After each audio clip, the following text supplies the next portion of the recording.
Well, it is hard to believe that it is June 13th, and we're just about a week away from the longest day of the year.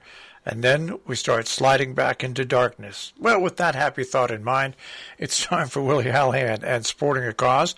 Willie's website is sportingacause.com, and that's where you can find a list that's chronologically listed of fundraising events that are all somehow tied to sports. Good morning, Willie. Good morning, Marshall. Yeah, the longest day coming up next weekend. Boy, I hate to say it, but the days start getting shorter after that. How did this all happen? I don't know. It just goes by much too quick. Yeah. Before I start on the calendar items, I just wanted to take a minute to talk about the Murphy Open. That happened this past Tuesday over at the links at Unionvale in LaGrangeville. It was a very hot day, but everybody hydrated and took care of business, and it got shortened a little bit by an incoming thunderstorm, but nobody seemed all that upset to end it early because it was hot and it sapped us, but it was successful. Jeannie Salader and the Tri-State Chamber crew did a great job organizing the event along with the people over at the links. And the money raised goes to the local food banks, the Sunday in the Country Food Drive and other area food banks. So it was all good. Coming up, ongoing, actually, a couple of ongoing events to talk about first. Throughout the whole month of June, runners can run the Vegan 50K. It's done virtually this year. Now, 50K, Marshall, translates roughly, if I did the math right, about a 30-mile run. I mean, it's just ridiculous. But you have the whole month to do it. The proceeds benefit three different pet welfare organizations. This is a Massachusetts-based event, even though, because it's virtual, it doesn't matter where you run it. The organizers are a group called the Berkshire Ultra Running Community for Service. Basically, they're long-distance runners, and they organized just for the purpose of running events for charity. So it's a very philanthropic group. They're semi-crazy because they're all dedicated to running these long distances, and God bless them for that. Also ongoing, at least through tomorrow, is the OK 5K race. This is a Kinderhook-based race, but it's virtual this year, so you can run it wherever you want, and you have through tomorrow to do it. The proceeds benefit local charities. Over the years, they've benefited the Boy Scouts and the fire company and the library, food banks, and so forth. And today is the 44th annual Litchfield Hills Road Race. Now, I think it's worth taking a minute to describe this event, Marshall. It's much of what I talk about isn't happening this year because it's being run with restrictions. But in its 44 years, there's a flavor that I'd like your listeners to get about this event because it's truly unique. It's nearby, and maybe next year when things are back to normal, it would be worth a visit because it's quite unlike anything you'll see. It's a bunch of stories. It's like a bunch of sidebars. First of all, it was conceived of in a bar by a couple of runners over a couple of beers, about 45 years ago. It's a 7.1 mile course, which is unique as a distance. But apparently, for serious runners, it's everything that a runner would want in a race. It has all the elements that, if you're good, you can be successful with it. It even includes like a heartbreak hill. It's called the Gallows Lane, with extremely steep slope. And as a result, it draws runners from all over the world. Runners from Kenya have won the last couple of years. Bill Rogers, the famous long-distance runner, American, has run it before. And on good years, pre-COVID, let's say, there have been up to 1,200 runners that get into this race. I consider a successful field around here is 100, 150. But to get 1,200 runners at the starting line. And the funny thing is, if you're at the back of the pack, if you're waiting for the race to start and you're at the back, it can take you over half a minute before you get up to the start line. It's how huge the field is. But the race itself is really only part of the story because it's everything that goes on around it that makes it so much fun. First of all, the whole town shuts down for it, and the whole town turns out for it. Actually, people stake out their territory on the green. They put their coolers and lawn chairs in a circle to have their spot. It's almost like going to Tanglewood and sitting on the lawn for a James Taylor concert. The people line the streets.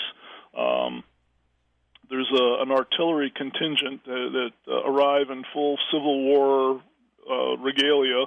They set off a cannon that starts the race. There are bands that set up along the course just to serenade the runners.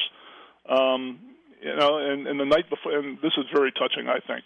The night before the race, there's a group of them, runners, volunteers, and people involved in the race. They go to this local cemetery, and they visit the graves of every person who has ever had anything to do with the race's success. And, of course, over 44 years, there are a few that are no longer with us, but they visit each grave, toast their memory with Irish whiskey, and the event is just so steeped in history and tradition.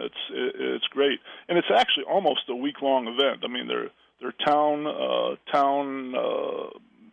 community dinners and all kinds of things in advance of it.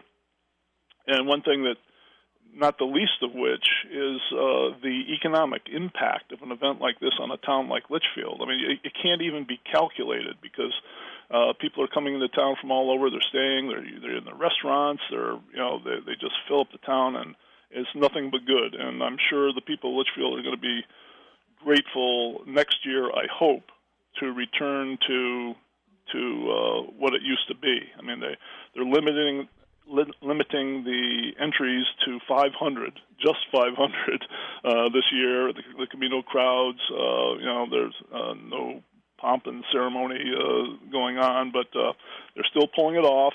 It's running as we speak. They're, like many races, they're starting people off in groups, not a mass start. In other words, I guess they don't have to wear masks this year. They've made that concession, thanks to the progress we've made. So anyway, that's going on. It would be a good event to check out next year if you can, an event like no other.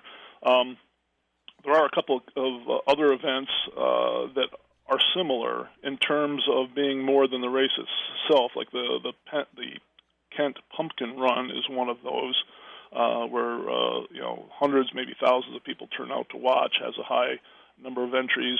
The Sharon Classic Road Race is another one. Marshall, you're involved with that. You broadcast live from there, and the green fills up with people. There are tents that are selling food. There are nonprofits who are set up to talk about the things they do, and they have they get 250, 300 people, which is huge for an area like this. But it's just another example of a race that's been around for a long time, and because of that, it's become greater than the event itself. There's a celebratory kind of feeling about them that makes them special. So we got a couple more to look for. They're not as big as the Litchfield Hills Road Race, but still special and worth visiting.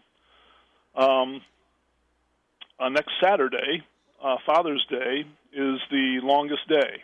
This is sponsored by the Alzheimer's Association. It's always held on the literal longest day of the year, and it's meant to emphasize that for Alzheimer's sufferers and the families and caregivers, that every day is the longest day for them. It's actually a virtual event, but it was virtual before the pandemic made all events virtual. People are asked to do whatever they love to do: hold a barbecue, play a round of golf, go for a walk, go for a run, and raise money for the Alzheimer's Association. That's the Father's Day. The 20th falls on Father's Day. This is particularly meaningful for me personally because my father passed away of Alzheimer's on Father's Day, so it'll be a reflective day for me, for sure. Also on Father's Day, next Saturday, the Father's Day annual Monster Lobster Shoot and Raffle. It's hosted by the Great Barrington Fish and Game Association, and that's going to raise money for the club's projects. Also next Saturday, excuse me, the third annual Ryan McElroy Children's Cancer Foundation 5K, Run, Walk, and 10K will be held. This is sponsored by the Eastern Dutchess Roadrunners Club. If you've got an active road running club in a town, you tend to have a lot of races just because that's what they do, and it's their interest, and they tend to sponsor events that become fundraisers. So over in New York State, that's particularly so with the Eastern Dutchess crowd. This is an in-person race. It's not virtual, and it starts at the Pauling Firehouse. It costs $30 or $35, depending on whether you're entering the 5K or the 10K. And the proceeds benefit the Ryan McElroy Foundation. And that's it for this coming week, Marshall. Well, we're getting busier and busier each week. I have to pass this along. Dale Jones completed a bucket list event this past week, and he drove into a demolition derby. Did he really? And he won his heat. Did he really? Yeah. Wow. So I should. Dale Jones, the Renaissance man. He's our long-term announcer for the ski jumps. Of course, he was a ski jumper himself. Was a kid. And I'm not even sure we could hold the event without him.